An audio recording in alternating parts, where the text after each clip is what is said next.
Brought to you by the Real Estate Board of Greater Vancouver.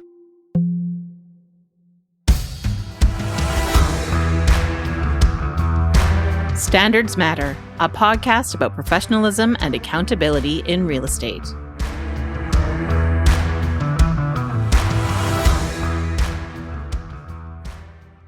The following scenario is inspired by a real professional conduct case. Some details have been altered for storytelling purposes, and we've removed all identifying information to respect the privacy of those involved. Mei Lee was exhausted. She had just finished the last 12-hour shift on her rotation at VGH and was looking forward to getting back to her warm bed. Bruno, her husband, would be gone for the rest of the evening working on his latest project. That meant a long, undisturbed rest was in the cards. The drive home to Maple Ridge was relatively quick. Before she knew it, her car was firmly in the carport and she was walking up her front steps. May fumbled with her keyring, then slid her house key into the lock. As she twisted, the familiar clunk sound from the deadbolt was curiously absent. The fog of her workday made it hard for her to process, but when she swung the door open, her stomach dropped.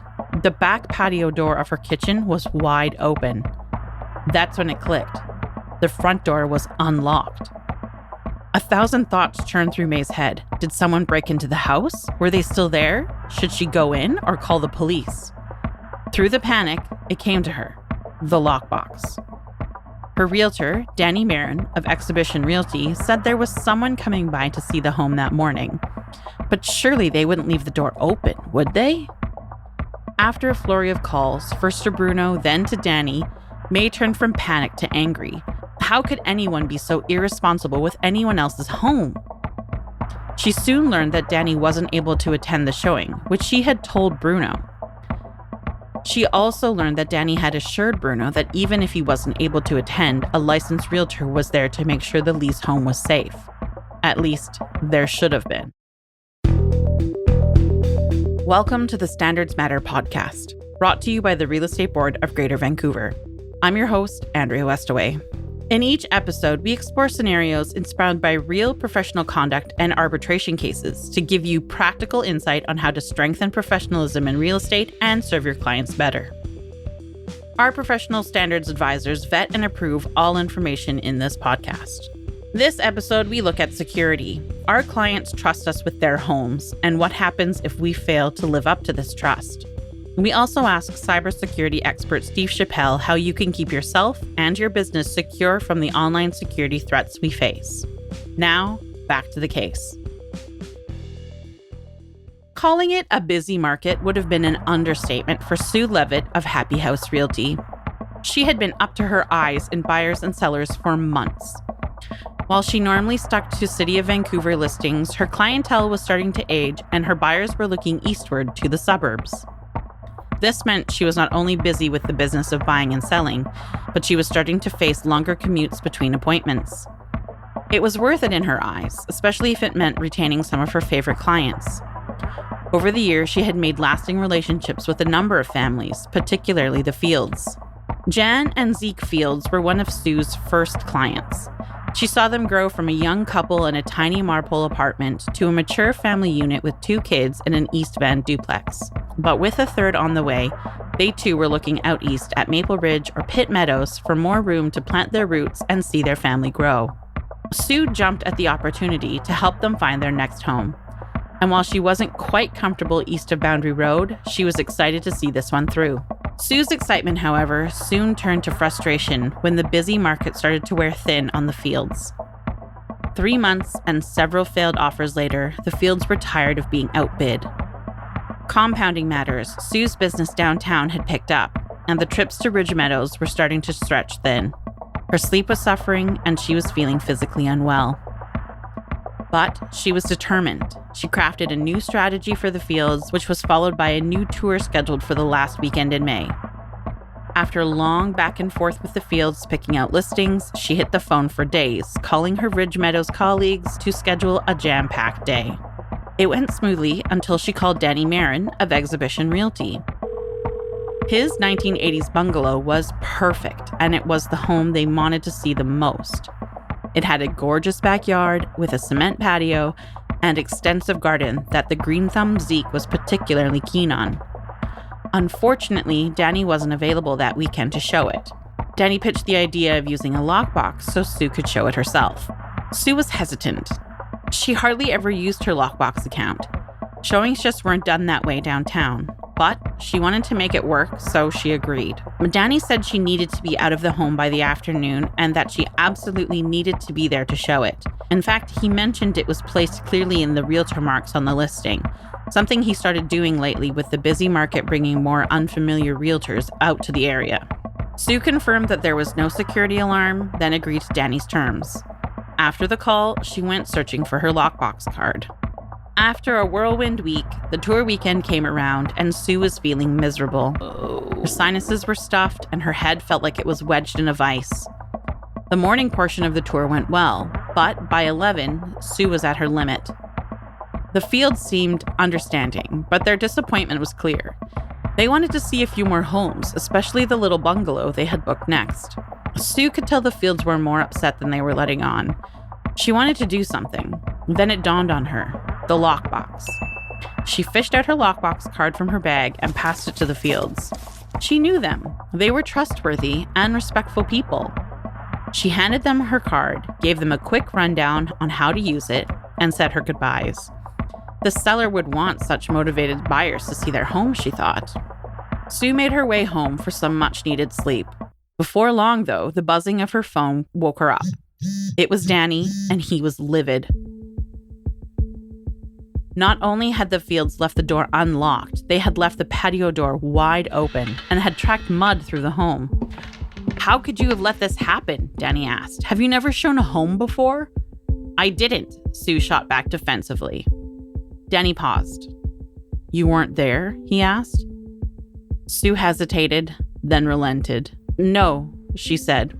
Danny hung up the phone and immediately called his managing broker, then the board. The Professional Conduct Committee thoroughly investigated the situation. They reviewed the lockbox access records, gathered statements from the clients, salespeople, and brokers. The case was clear-cut. Sue was in breach of Article 3 of the Realtor Code, which states, "A realtor shall protect and promote the interests of his or her client. This primary obligation does not relieve the realtor of the responsibility of dealing fairly with all parties to the transaction." She was also in violation of the rules of cooperation, including Section 6.02, which states, "Cooperating brokerages must ensure that the buyer is accompanied and supervised by a licensee throughout the appointment." Section 6.08, which states, "A member shall not conduct himself nor permit his employees to conduct themselves in such a manner as to prejudice his reputation or the reputation of the board." And Section 10.01, which states, "Access cards and the associated technology are issued and registered for the exclusive use by an individual member and are not to be loaned or shared under any circumstances. And it is the responsibility of the user to ensure that all security precautions are taken prior to departing the property." While nothing happened to the property, the Professional Conduct Committee viewed this as a serious breach of trust. The house was left unsecured, the back door was open, and the reputation of the profession was potentially damaged.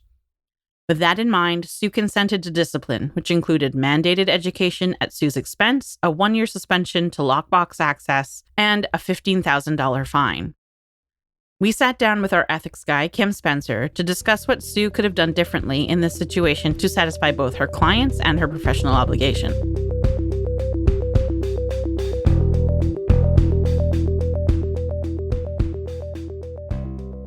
So, Kim, why was this case considered such a serious breach of the rules of cooperation?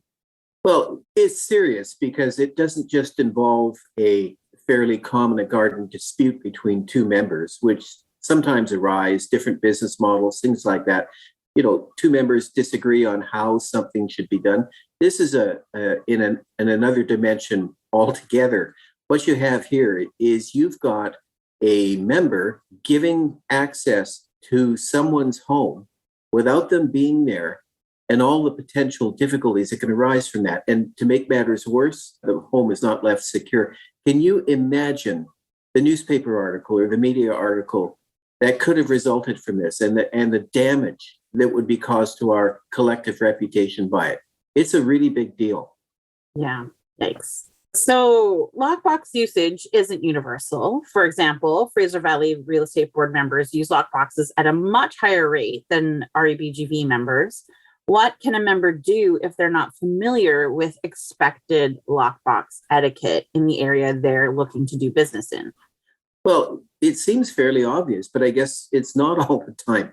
The obvious thing to do is if you don't know something or if you're unfamiliar, you would talk to your managing broker or a trusted colleague as to what the expected conduct is. I don't understand why someone wouldn't do that. Look, someone working in Yaletown or the east side of Vancouver or really pretty much anywhere in our board area, lockboxes aren't used a lot. They used to be, but it's not the custom now. So someone from Yaletown is not going to know what the expectation is. So if you don't know what the expectation is, why would you not look at the rules of cooperation and have a conversation with your managing broker instead of barreling in and putting your reputation and the reputation of all the members and the seller's property in jeopardy? Yeah, that seems the big one to me. It is really big. You can probably tell I'm a little passionate about this. It just seems so egregious that someone would give a lockbox card to their clients and say, yeah, fine, just go wander into somebody's house, take a look at it, lock up when you leave. Yikes. So clearly this was a pretty clear violation of the rules, but are there any other complaints that you see come up around lockboxes in general? Sure. And let's circle back to what I said first, which was fairly common garden complaints between members about each other's conduct or their business models. Look, we only have one rule in respect of showing properties. Well, no, we've got more than one, but we've only got one in my mind right now, which is there has to be a licensee at that showing, inspection, or appraisal for the entire duration of that appointment. Right. Not opening the door, driving away and having a coffee because the home inspector is going to take 3 hours to get through the property, that kind of thing. The expectation is that someone will be there. And so sometimes members will butt heads as to who is it who's supposed to be there. Seller's agents will say often, well, it's the buyer's agent's job to be there. And the buyer's agents will say, well, why would I be there for 3 hours? It's crazy. I'm not the home inspector. I'm just sitting there tapping my fingers on the kitchen counter for 3 hours. It's not productive use of my time. All of that misses the point. This is someone's most valuable asset. Right. And you've now got a non-member in the property, possibly with their clients, with no real estate agent there. It's a reputational issue. It's a security issue. It's a respect issue. Someone has to be there. So if the two members can't agree on who is supposed to be there, they should be talking to their clients. It's really unbecoming. I mean, I would expect two professionals, adults, to be able to figure out who is supposed to be there. If they can't be there, they could get a surrogate to be there, someone else from the office. I mean, it's really unbecoming of professionals to have a doorstep argument as to whose job it is to be at a particular place. By all means, they could have an opinion, but they are working for the clients and they're trying to get their clients from point A to point B. So surely two professionals could agree on what is supposed to happen in advance. You would hope. Okay, so that's all the questions we have for you today about this case, Kim. Thank you so much. And we will talk to you next time. My pleasure.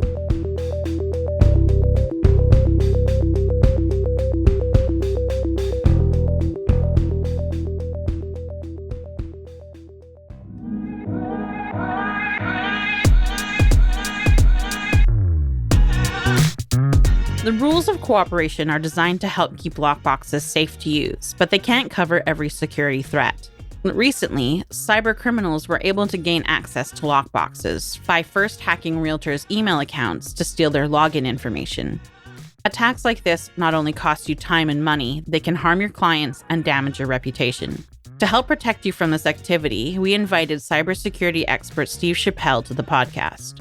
Steve has provided information privacy and security education to Canadian companies since 2006. Prior to that, he spent over 20 years in information technology management, analysis, and customer service, primarily in the financial services sector. He also hosted our recent virtual event, Authorized Access. So, Steve, we've seen a rash of members' email accounts getting hacked recently. How do cyber criminals gain access to your email account? Mm-hmm. Well, in my observation now and into email hacking, quote, hacking, probably there's two ways, and that is learning the passwords or guessing the passwords. So typically, the usage of autocomplete in a browser has always been a bad idea, right from Netscape Navigator many decades ago. It's very synonymous to putting the key under the mat at your front door because, hey, no one's broken in yet. Right. It's a bad practice. So second would be a key logging phishing malware, where if it gets dropped on your computer, one of the things it can do is go into the cache of the browser and capture all that stored username, password, and form data. So one bad habit makes it possible for another strike to take place. Right. And then, so that's for learning the passwords. That's actually obtaining them. The other part is guessing them. And so some of these will be quite familiar, using birth dates. There's still lots of people do that. Yeah, I'll come back and make another password and a better password later. May not. Leaning towards the minimal number of characters. So some places, most will require 8. Now, there's not many that will allow 6, but 8 is still worthless. It needs to be 12 characters.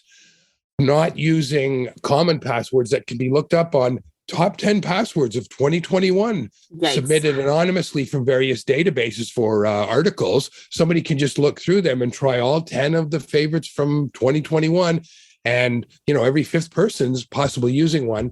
And then another one would be the security question. So if a place allows you to create your own answer, take them up on that. But some things such as, what is your favorite color? Well, I can tell you from experience, when I used to lead a group of people in a tech support environment where there were always people calling in and they need to be verified, there's only 6 colors that over 90% of people choose. Nobody says mauve or taupe. No, blue, green, red, yellow, pink, and black. Those are them. So all they have to do is keep trying that. Or someone who's a publicly recognized person, and it happened to Sarah Palin a long time ago, where she just picked questions and answers like, well, where did you meet your spouse? Well, everybody in Alaska knew where she met her husband. Right. So Slate magazine did that, locked her out, and lucky they were white hats, basically. They didn't do anything to her. They made it public for her to improve her habits. So those are all ways that, think about it like an onion or an artichoke as a kind of a lame analogy, but there's no one solution. It's dozens of elements, and you can either reduce the risk with it or take the chance. And each one has a better or a worse decision. Now, as apart from using 12-digit password and not using autocomplete, is there anything else that you can do to prevent those type of attacks? Yeah. Here's some common things that cyber criminals will exploit. And surprisingly, the level of sophistication on average is not high. There are some people that are really good at it, but most of them are just people that if it wasn't for technology, they'd be breaking into your basement window. So as you just indicated there, disable autocomplete. You also then have to clear what's there, because if you just disable it, all it will do is no longer store subsequent new usernames, passwords, and form data in that browser. You have to clear the cache of all of that and then leave autocomplete disabled. Regularly update the operating system. Now, these are all things that everybody nods and goes, yeah, I know. But that's why Microsoft forced them on people, because not enough people kept up on them. Yeah, I'll get to that, or I don't feel like rebooting my computer, but that contributes to the problem. Updating your antivirus and other kinds of malware and making sure it's regularly updates and scans. Don't click on any unverified message. So the phishing email, everybody gets them all the time. Most of the time we can recognize them, but sometimes they look good. Don't ever click on them. If it's advising you something like there's been a password attempt, please change your password. It sounds like good advice, and it may very well be, but don't do it from that email. Either phone them or go to their known website that you've got in your bookmarks, company.com, and sign in the way you normally do and change your password. If people can stay disciplined about that, you've now dropped the risk level significantly on average. So one other question that I have in regards to this, and I'm just thinking about specifically my mother, lovely human being, but the more that we've moved on to technology and lots of passwords, I think she's probably would be very guilty of using like an autocomplete. Are there any apps or anything that you would recommend using for that kind of thing? Because we have so many passwords and you really should, I would assume, have a different password for everything. That's so much to remember. It's very challenging. So an alternate approach is to use a password manager. Okay. So then it's down to, well, who are the most reputable password managers? And there's usually going to be, like for an organization like yours, there's going to be several names that are recognized and respected as a provider for that type of industry. Okay. And then usually there's someone in the organization that knows about that. And that would be the other way of doing it. Okay. Myself, I like to take more possession of that. But like you say, there are exceptions, and not everybody is oriented to that and has either the discipline or just sort of can see, the wider picture on that, and maybe doesn't realize that it is more severe a concern than they thought. And then when it's too late, it's too late. Right. Okay. So apart from email hacking, what are some other common cyber attacks? So one common one that has really shown up in a little while is ransomware. So you get an email and it's telling you that, or you notice that your hard drive is locked up. And you can't. Now we're talking computers here, not cell phones or tablets. It's telling you, well, you can't do anything, and then you'll get an email sometime, probably a few hours later, saying, "Here it is. I need $780 in Bitcoin. Here's my Bitcoin wallet. Send it if you want your computer unlocked." So now you got several problems. One, somebody's trying to get your money. Two, you can't use your computer. And four, actually. Three, you might not know much. You might not have any familiarity with crypto. You might not have an account. You might not use Bitcoin at all. And four, are you ready to trust someone who's done this to you? That you send them this money, say you thought, well, I can afford it and it's worth it to me to unlock this. You send it to them. What guarantee is there? There isn't, right? So it's best to just follow some of those things we mentioned earlier. There's another one too that can come in on phishing emails, and that is what's called a man-in-the-middle attack. So what it can do is you click on the link rather than execute some malware that captures your keystrokes or takes all of the existing username and passwords out of your cache and sends it back to who wrote it. It actually launches a web page that looks a fair bit like where it's saying it's from. So you think, oh, Apple's advised me to change my password. Apple's not of such urgency to you as your financial providers, your professional environments, CRA, etc. So you think, okay, well, I haven't changed it in a while, so maybe they're saying there's been a breach. I hear about it all the time. I should do that. You click on it. It takes you to a web page. You provide your username and password, but it's not Apple. If you don't look at the top and see apple.com, it's going to be resembling that. But there'll be other clues such as really poor resolution graphics, sometimes spelling mistakes. So it can go from suspicious to comical if you pay careful attention. Right. Again, don't click on it. Go over there in your usual way. Right. A third would be a plea for help bought from a relative who's traveling. So, there could be some of your members that have maybe young adult children during this lull, as far as COVID appearing to settle down there, that the adult takes a trip and they're in touch with the parents. Maybe they drop them some money now and then. Everything's going okay. And then all of a sudden they say, oh, I got mugged. My wallet, my passport's gone. Some people have a difficult time. And if, say, your member or their child is really overexposing themselves in social media, someone could have taken the time to really soak up the data points about them to make a very convincing description that, wow, that really does seem like it's my son or daughter or whatever. Hoax extortions, which you get the email and it's saying, I turned on your camera and I caught you doing this and that. And what if that's a person that, visits some websites they maybe shouldn't do, but, that's their business. But this person's saying, I got you. That person might think, oh, I'm in trouble. I'm being extorted. But everybody gets these now and you get familiar with the routine. But someone might get one. They actually somewhat did what this person's describing. Right. And then a newer one, which I think the fixes have repaired it, but it was called a zero-click malware. And that is where it gets on your device, especially on cell phones, and you don't have to do anything. You don't have to click anything. You don't have to execute anything. It's waiting for responses, and then it just strikes you. So that Pegasus malware that the Israeli government created, I think, to deal with the nuclear reactor in Iran, that's what that was. And that got into the wild. That went in all kinds of devices around the world that had nothing to do with that issue. And that's why Google, Apple, and Microsoft started pumping out the updates as they examined the code and realized, oh, okay, well, there's going to be a lot of vulnerability. Okay, here's some updates to your operating system that'll gradually reduce that down to where now it's just like another virus from 10 years ago. Okay. So those are the concerns. Those are the most common ones. Okay. Yeah. So if those are the most common cyber attacks, is the average person, are we all vulnerable to that? Is there anything extra that we can help do to kind of help us against those cyber attacks and the vulnerabilities we might have against them? There isn't really the average person. And why I'm saying that is people that are publicly recognized figures are much bigger targets.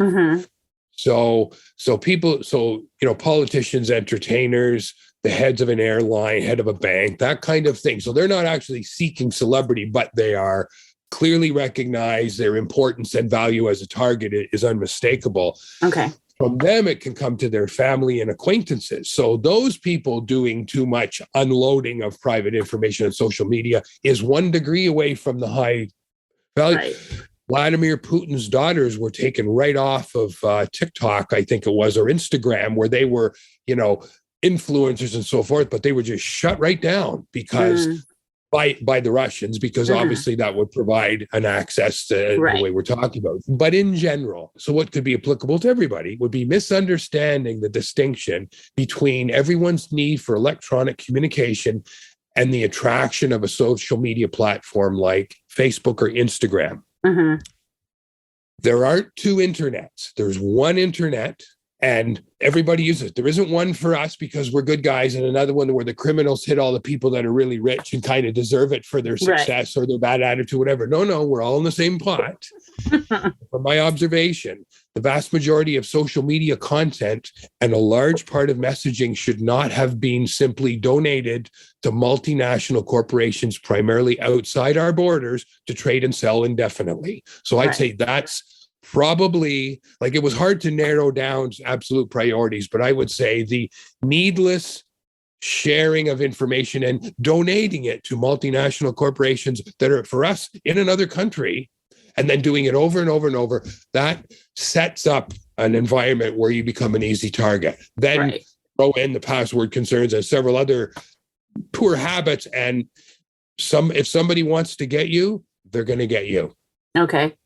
So I understand and they don't do them as often, but it used to be, you'd see these lists that come out. It was like, oh, this is fun. Share your information, like when you met your spouse and where you were born. And people kind of realized, I think, that those were giving that kind of information away.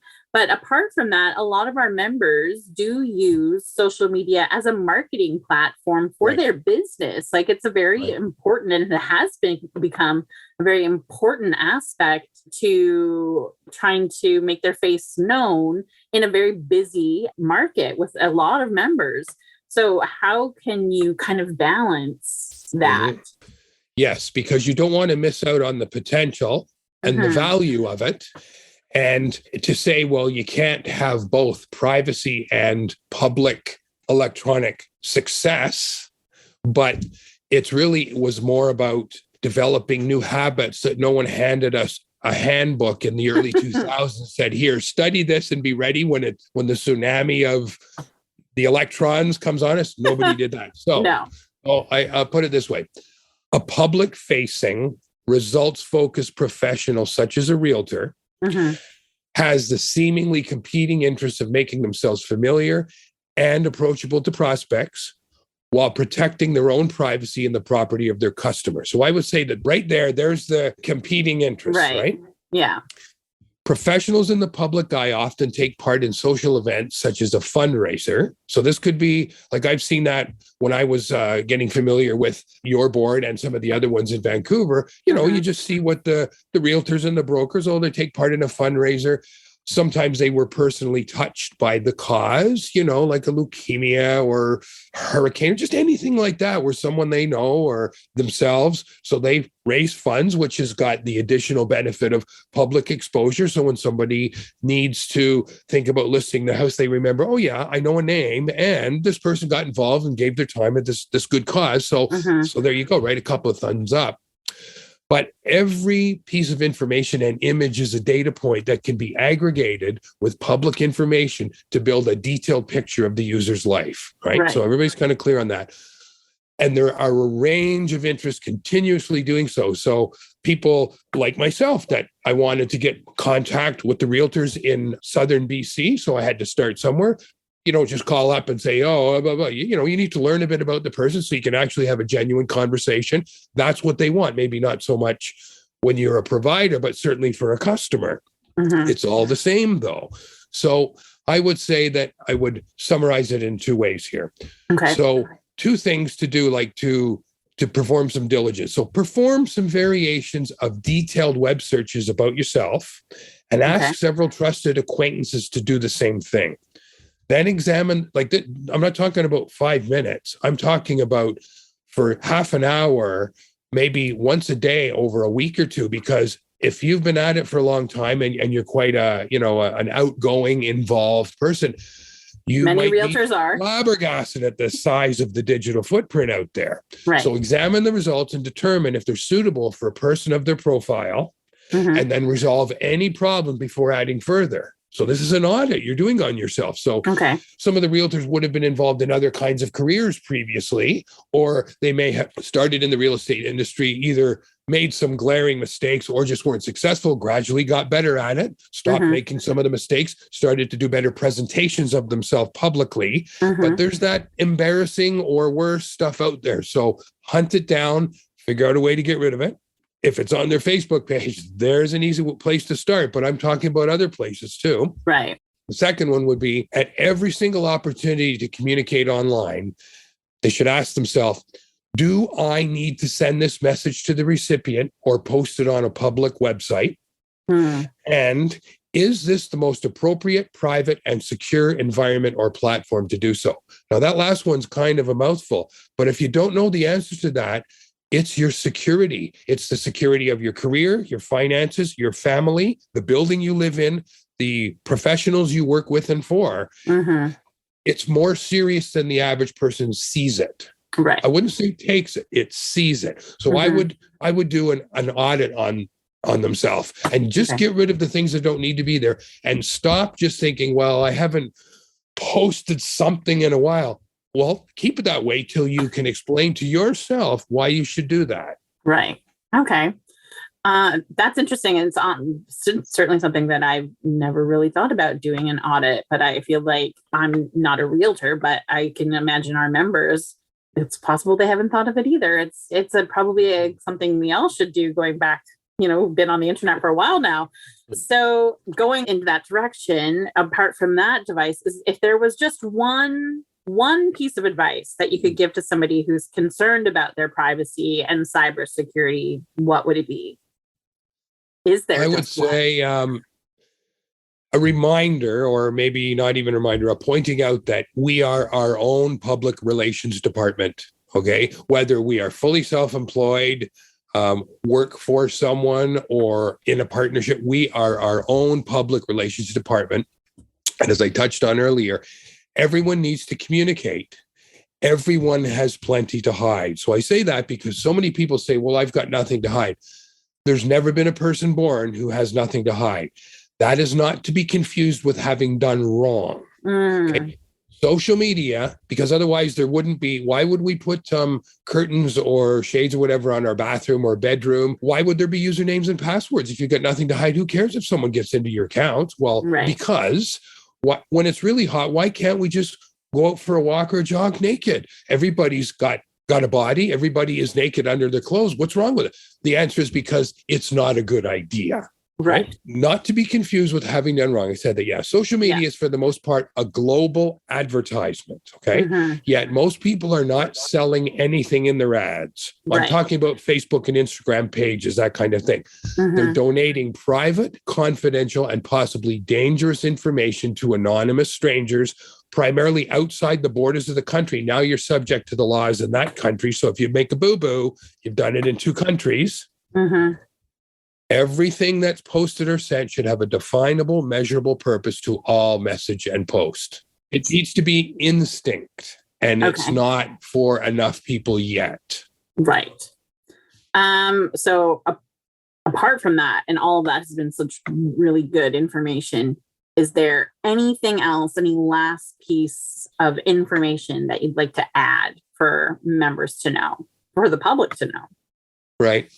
Well, I think that social media, as it's commonly understood, is going to be looked back upon by many as one of the biggest lifestyle errors they made in their lives, like similar to just taking up cigarettes, Okay. where you can mention some positives with both of them. Some people are going to skate into old age relatively unscathed. Nothing really went wrong. They never created any real havoc relating to social media posting. They never got attacked by anybody or robbed.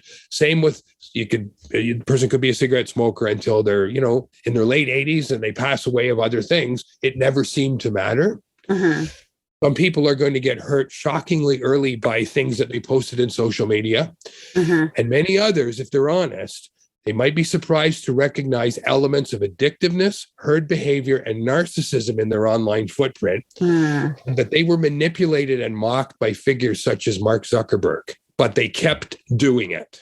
Mhm. Kept doing it. They knew it was a bad idea. They knew there was downside. But if you just look away, that makes it go away, like you can't see me kind of thing, like a child does. Mhm. It is similar to that. So concluding that the identifiable risks typically outweigh the benefits. Okay. The benefits could be maintained while reducing the risks by adopting a more diligent, conscientious approach to communication and expression. Okay. Can't do it overnight. You have to accept that some bad habits have been developed or ill-advised, and Mhm. today's a good day to stop taking some of those pointless risks and thinking a little bit longer before you hit send or enter.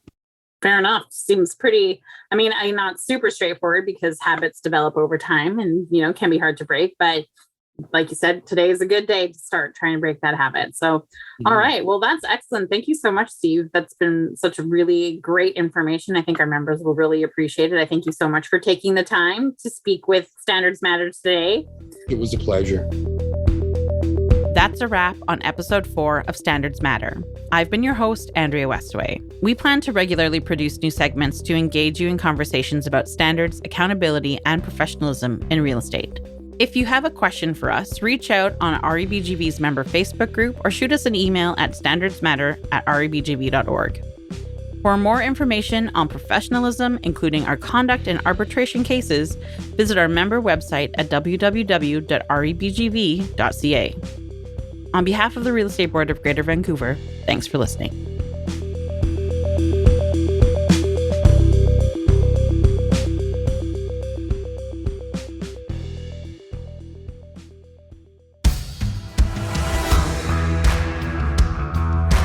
Thanks for listening to Standards Matter. If you enjoyed this podcast, please rate us and subscribe in your favorite podcast app.